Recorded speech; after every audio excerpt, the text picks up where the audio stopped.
Hello friend, welcome to current affairs अड्डा। दोस्तों, current affairs के अड्डे में आप सभी का स्वागत है।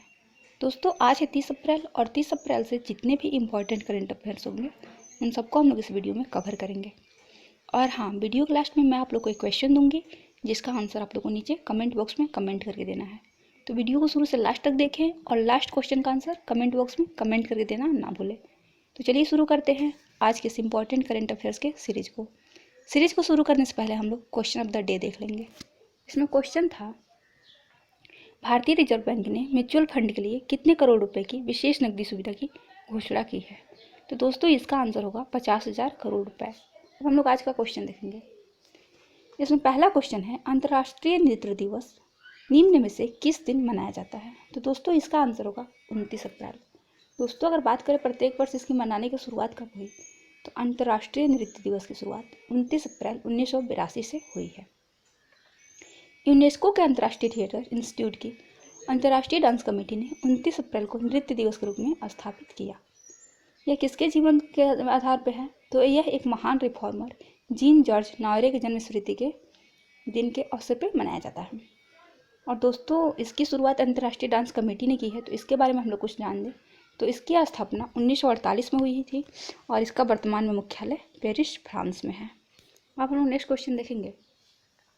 हाल ही में किस देश ने पुरुषों की विश्व मुक्केबाजी चैंपियनशिप 2021 की मेजबानी को गंवा दिया है। तो दोस्तों, इसका आंसर होगा भारत। दोस्तों, अगर बात करें भारत की, तो भारत ने पुरुषों की विश्व मुक्केबाजी चैंपियनशिप 2021 की मेजबानी को गंवा दिया है। भारतीय मुक्केबाजी महासंघ ने मेजबानी की फीस नहीं भर सका था, जिसकी वजह से वो अब इस प्रतियोगिता का आयोजन नहीं कर पाएगा। और इसको हटाया किसने है, तो अंतर्राष्ट्रीय मुक्केबाजी महासंघ ने साल 2017 में किया गया करार को तोड़कर अब मेजबानी सर्बिया को सौंप दिया है। दोस्तों, भारत अब मेजबानी नहीं करेगा, अब सर्बिया करेगा। आप लोग इसको एकदम याद रखिएगा, क्योंकि एग्जाम में यहीं से क्वेश्चन आपको फंसाएगा। इसके अलावा अब भारत को $500 का रद्दीकरण शुल्क भी देना पड़ेगा। दोस्तों, इसको हटाया है अंतर्राष्ट्रीय मुक्केबाजी महासंघ ने, तो उसके बारे में हम लोग कुछ जान लें। तो अंतर्राष्ट्रीय मुक्केबाजी महासंघ की स्थापना 1946 में हुई है और इसका मुख्यालय लॉजन, स्विट्जरलैंड में है। वर्तमान में इसके अध्यक्ष डॉक्टर मोहम्मद मोशा हसैन जी हैं। अब हम नेक्स्ट क्वेश्चन देखेंगे। बॉलीवुड अभिनेता इरफान खान का हाल ही में निधन हो गया है। वे किस बीमारी से पीड़ित थे। तो दोस्तों, इसका आंसर होगा न्यूरोएंडोक्राइन ट्यूमर।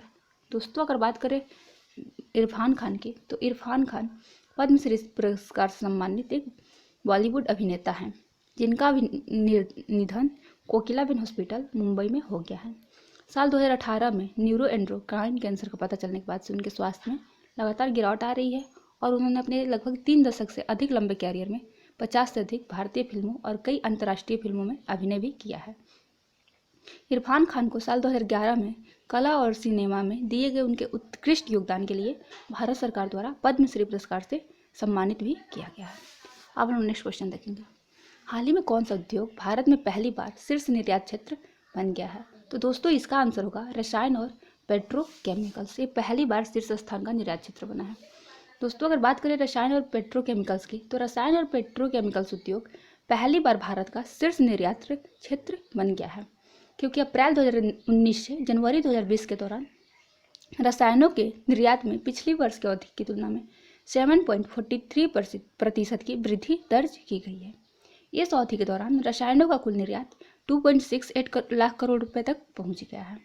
यह कुल निर्यात का 14.35% है। केंद्रीय रसायन एवं उर्वरक मंत्री श्री सदानंद गौड़ा जी ने रसायन एवं पेट्रोकेमिकल्स उद्योग को पहली बार देश का शीर्ष निर्यात क्षेत्र बनने पर बधाई दी है। अब हम नेक्स्ट क्वेश्चन देखेंगे। वाइटल नामक वेंटिलेटर किसके द्वारा विकसित किया गया है। तो दोस्तों, इसका आंसर होगा नासा। दोस्तों, अगर बात करें इस वेंटिलेटर की, तो नासा द्वारा निर्मित वेंटिलेटर को वाइटल नाम दिया गया है। वाइटल का अर्थ ventilator intervention technology exhibit locally है। दोस्तों, इंजीनियरों ने इसको नासा के जेट प्रपल्सन लैब में बनाया है। यह उपकरण 37 दिनों में बनाया गया है और यह वेंटिलेटर न्यूयॉर्क के इकैन स्कूल ऑफ मेडिसिन के क्रिटिकल टेस्ट में पास भी हो गया है। डिवाइस एक 7वें हिस्से का उपयोग करता है, जो महामारी के समय आपूर्ति श्रृंखलाओं के मुद्दों से बचता है और इस तरह जल्द ही बड़े पैमाने पर उत्पादन करना आसान होता है। इस वेंटिलेटर का उपयोग हम कहाँ करेंगे, तो इस वेंटिलेटर का उपयोग कोविड-19 रोगियों के लिए तैयार किया गया है। अब हम नेक्स्ट क्वेश्चन देखेंगे। हाल ही में किस टेलीकॉम कंपनी ने नेटवर्क क्षमता को बढ़ाने के लिए नोकिया के साथ समझौता किया है? तो दोस्तों इसका आंसर होगा एयरटेल। दोस्तों एयरटेल ने अपने नेटवर्क क्षमता को बढ़ाने के लिए नोकिया के साथ समझौता किया है। अपने 4G नेटवर्क को मजबूत करने और भारत में 5G क्षमताओं को बढ़ाने के लिए यह सब उन्होंने किया है। इंडियन टेलीकॉम कंपनी, भारतीय एयरटेल और कोरियाई कंपनी नोकिया के बीच 1 बिलियन की डील हुई है। डील के मुताबिक दोनों मिलकर देश के 9 सर्कल्स में 5G रेडी सॉल्यूशन स्थापित करेंगे। दोस्तों बात करें अगर एयरटेल के एमडी और सीईओ के, तो हैं गोपाल विट्ठल, और नोकिया के एमडी और सीईओ राजीव सूरी जी हैं। अब हम नेक्स्ट क्वेश्चन देखेंगे। हाल ही में झुमा खातून के डोप टेस्ट में फेल होने पर कितने वर्ष का प्रतिबंध लगा दिया गया है? तो दोस्तों इसका आंसर होगा 4 वर्ष।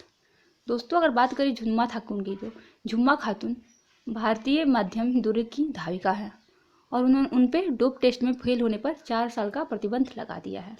झुमा ने गुवाहाटी की राष्ट्रीय अंतर्राज्य चैंपियनशिप में 1500 और 5000 मीटर की कांस्य पदक जीता है।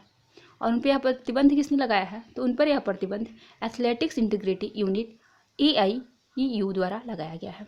दोस्तों अगर बात करें एथलेटिक्स इंटीग्रिटी यूनिट की, तो इसका स्थापना एथलेटिक्स के खेलों में डोपिंग का मुकाबला करने के लिए international association of athletics federation द्वारा किया गया है। इसका स्थापना 3 अप्रैल 2017 को किया गया है और यह इकाई पूरी तरह से स्वतंत्र रूप से IAAF से कार्य करती है। वर्तमान में इसके नेतृत्व हेड ब्रेट कलाथियर जी कर रहे हैं। अब हम नेक्स्ट क्वेश्चन देखेंगे। हाल ही में India rating and research agency ने भारत की GDP घटाकर कितना प्रतिशत कर दी है? तो दोस्तों इसका आंसर होगा 1.9%। दोस्तों अगर बात करें तो हाल ही में इंडिया रेटिंग एंड रिसर्च ने भारत की GDP को घटाकर 1.9% कर दी है। अगर मध्य मई तक, उन्होंने कहा है कि अगर मध्य मई तक तो आंशिक रूप से लॉकडाउन जारी रहा तो इंडिया रेटिंग एजेंसी का मानना है कि आर्थिक ग्रोथ घटकर 1.9% पर आ सकती है। यह 1991-92 के बाद पिछले 29 सालों में सबसे कम वृद्धि होगी। बता दें कि साल 1991-92 बैलेंस ऑफ पेमेंट क्राइसिस के चलते GDP 1.1% पर रही थी। यह घोषणा हाल ही में जारी रिपोर्ट के माध्यम से की गई है। अब हम नेक्स्ट क्वेश्चन देखेंगे। निम्न में से किसे भारत में हुवेई टेलीकॉम का नया मुख्य कार्यकारी अधिकारी नियुक्त किया गया है? तो दोस्तों इसका आंसर होगा डेविड ली। दोस्तों अगर बात करें डेविड ली की, तो डेविड ली को भारत में हुवेई टेलीकॉम का नया मुख्य कार्यकारी अधिकारी नियुक्त किया गया है। अपनी नई भूमिका में ली को हुवेई टेलीकम्युनिकेशंस इंडिया की रणनीति, दिशाओं और देश में इसके संचालन से संबंधित सभी पहलुओं की देखरेख करनी होगी। और इन्होंने किसके स्थान पर अपनी ये जगह लिया है? तो डेविड ली ने जे चेन का पदभार ग्रहण करेंगे। अब हम नेक्स्ट क्वेश्चन देखेंगे। Last but not list, Bharat ने पीटरबर्ग जलवायु संवाद के 11वें सत्र में हिस्सा लिया है। इस संवाद की मेजबानी निम्नलिखित में से कौन से देश ने किया है? तो दोस्तों इसका आंसर होगा जर्मनी। दोस्तों अगर बात करें इस संवाद की, तो भारत ने पीटरबर्ग जलवायु संवाद के 11वें सत्र में वीडियो कॉन्फ्रेंसिंग के माध्यम से भाग लिया है। और भारत में कौन इसमें भाग लिया है? तो केंद्रीय पर्यावरण, वन और जलवायु परिवर्तन मंत्री प्रकाश जावड़ेकर ने पहले वर्चुअल पीटरबर्ग जलवायु संवाद में भारत का प्रतिनिधित्व किया है। इस संवाद की मेजबानी जर्मनी ने की तथा इसकी सह अध्यक्षता ब्रिटेन द्वारा की गई है। दोस्तों इसी के साथ आज का वीडियो कंप्लीट होता है। दोस्तों थोड़ा बहुत मिस्टेक हुआ होगा क्योंकि मेरी आज तबीयत ठीक नहीं है। तो दोस्तों अब हम लोग वो क्वेश्चन देख लेंगे जिसका आंसर आप नीचे कमेंट बॉक्स में कमेंट करके देंगे। एक क्वेश्चन है, एक्सेस टू कोविड-19 टूल्स एक्लेरेशन पहल हाल ही में किस समूह ने लॉन्च किया है? तो दोस्तों इस क्वेश्चन का आंसर आप लोग नीचे कमेंट बॉक्स में कमेंट करके जरूर दें। और हाँ दोस्तों, अगर वीडियो पसंद है तो प्लीज़ एक लाइक करना, क्योंकि आपका एक लाइक मुझे बहुत मोटिवेट करता है पर डे ऐसे वीडियो बनाने के लिए। और हाँ दोस्तों, अगर आप मेरे चैनल पर नए हैं तो प्लीज़ चैनल को सब्सक्राइब कर बेल आइकन को दबाना बिल्कुल ना भूलें। मिलते हैं फिर कल, तब तक के लिए बाय बाय।